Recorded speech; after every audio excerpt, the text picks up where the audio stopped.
In the vast digital corridors of Reddit, countless tales of terror lurk, whispers of the inexplicable, the unseen, the horrifying.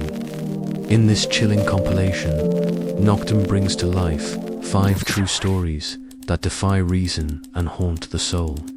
Prepare to question reality as you delve into the darkness that resides within these accounts. Part 1. The Man Under the Bed. They say, college is where you learn who you are. For me, it was where I learned who I feared. When Mark moved into the dorm, I wasn't looking for a friend. I just needed someone quiet, someone who paid rent on time, someone who wouldn't get in the way. Mark was all that, and something else. He arrived on a rainy Tuesday evening, carrying a single black duffel and a tired smile. His eyes had that hollow kind of calm that made me think he'd seen too much too young. But he was polite, clean, and didn't ask too many questions. I liked that. The only odd thing, he never opened his bag. Weeks passed.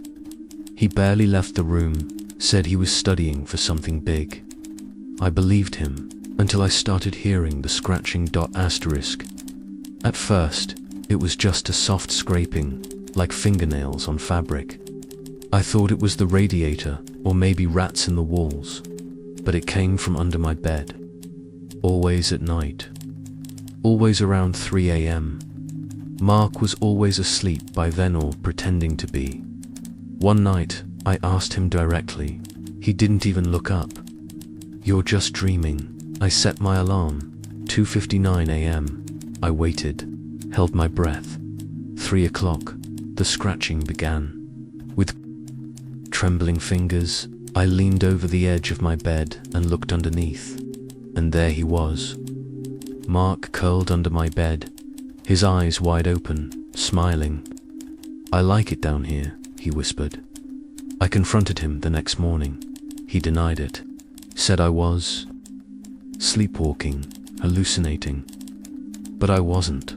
The bag, still unopened. I waited until he left for class. Then I cut it open. Inside, a collection of teeth, human, small, childlike. I didn't wait. I packed a bag and left. Changed dorms, changed schools. Never told anyone. Until now. Years later, out of morbid curiosity, I searched his name, Mark Davis, arrested homicide. They found bodies in his basement. Missing children. Some of them had no teeth.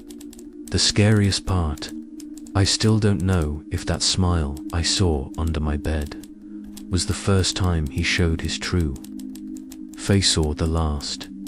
In the stillness of the night, some secrets refuse to stay hidden. Part 2. The locked bathroom. When we bought the house, it was a steal. That should have been the first red flag. A 3-bedroom, Victorian, in upstate New York, untouched for decades. My wife loved the charm. I loved the price. There was only one problem. The upstairs bathroom had been sealed shut. Nailed boards, rusted locks, even chains. The realtor shrugged it off. "Just storage," she said. The old owner was paranoid. We left it alone. For a while, the water pressure upstairs was weak, so I often used the downstairs bathroom. One night, after brushing my teeth, I heard it dripping, but not from the sink. From above, I crept up the stairs. The sound came from behind the locked door. Drip, drip, dripped. No one had been in that bathroom for decades. That's what they said. At least, we started hearing knocks at night. Always from the locked bathroom. 3 precise knocks, like someone rapping their knuckles in warning. Then came the smell. Mold, rot, something wet and old. My wife stopped sleeping. I started drinking. We both started pretending it wasn't real. I broke the lock. I don't know why. Some nights, you just want the nightmare to stop. The door creaked open to reveal an untouched room. Porcelain tub, cracked mirror, dry blood along the tiles, and a note. One line etched into the mirror's surface with something sharp. "Do not let it out again." I called the town clerk. The house belonged to a man who vanished in 1978. The bathroom, rumors. Something about voices in the pipes. Murders that never reached the papers. We sold the house within a week, took a loss, moved south. But sometimes, late at night, in our new home, I hear the dripping again. When the walls whisper and doors defy logic, the house holds more than memories. Hey you, subscribe for more Noctum tales. Part 3. The window watcher. We moved to the suburbs for peace. Clean sidewalks, trimmed lawns, smiling neighbors who wave but don't pry. It was everything we wanted after years in the city. Except for the window. Our kitchen faced the neighbors. House across the narrow yard. One window, second floor, always dark. The glass looked frosted from the inside, obscuring whatever lay beyond. And yet, I always felt watched. It happened on a rainy afternoon. I was washing dishes when lightning lit the sky, and for a split second, I saw it. A silhouette, still too tall. The kind of shape your brain doesn't want to process. I told my wife. She laughed, said it was probably a coat rack. I agreed. I wanted to agree, but it didn't stop. Every time it rained, I saw the shape again, never moving, just there, like it was waiting for something.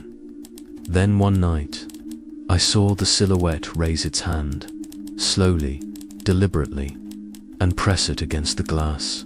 My wife saw it too. I knocked on the neighbor's door the next day. An old man answered, alone, said no one lived upstairs. That room was locked since his son died. He shut the door before I could ask more. That night, the figure was there again. 2 hands on the glass now. Watching, always watching. We were packing to move. Couldn't take it anymore. On our last night, during a thunderstorm, I looked one last time. The window was open, empty, and from our attic, we heard footsteps. Some gazes pierced through the soul, leaving scars unseen. Part 4. The uninvited guest. It was my sister's birthday. Small dinner, just close family. Laughter, wine, and old stories. That's when I noticed him. A man seated at the end of the table.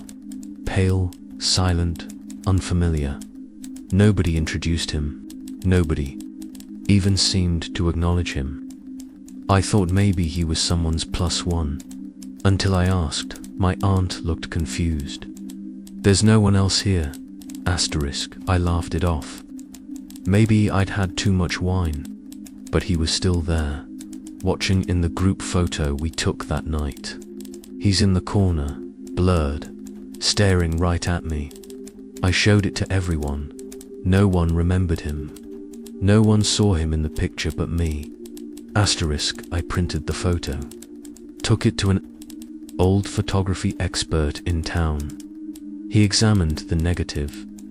"There's no tampering," he said. "But there is ... something wrong with the exposure." Like he wasn't fully present. The next day, my grandmother called me in tears. "He's back," she said. "The man from my dreams." I burned the photo.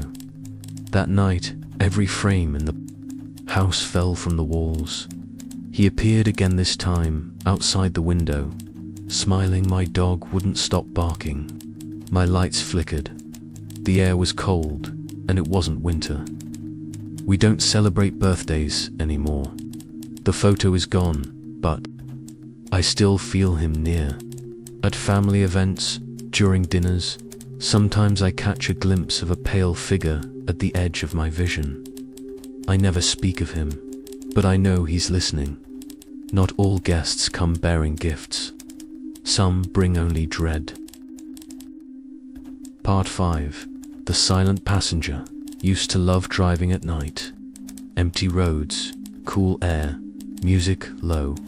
A moment of solitude that changed last winter. It was a long trip, visiting my mother out of state. Somewhere around 2 a.m., in the middle of nowhere, I saw her. A woman in a white dress, walking along the shoulder of the road. I slowed down, rolled down the window. "You okay?" She didn't answer, just looked at me. I unlocked the door. She sat in silence, pale skin, wet hair, no shoes. I offered her a blanket. She didn't take it. I tried to talk. Nothing, just her eyes. Staring forward. 30 minutes passed before I noticed something strange. No reflection in the mirror. Where she sat, ... nothing. I glanced at the passenger seat. Empty, but the door was still open, and I could feel ... something. The radio died. My phone lost signal. Fog rolled in thick as cotton. And then I heard her voice. Not from the seat, from behind me. I used to live near here. I didn't turn around. The air turned cold. My windshield iced over. The engine struggled. I kept driving. I followed GPS blindly. The road twisted in ways I didn't remember. Then, the signs changed. Not names. Symbols. Shapes I couldn't read. Every turn felt wrong, but I kept going. Her presence pressed in around me. She whispered again, "You're taking me home." I woke up in my car, parked on the side of the road. No woman, no fog. Dawn breaking. The back seat was soaked. I checked the GPS history. The route I followed didn't exist. I hadn't moved in hours, and written on the inside of the windshield, in the fogged glass, "Thank you."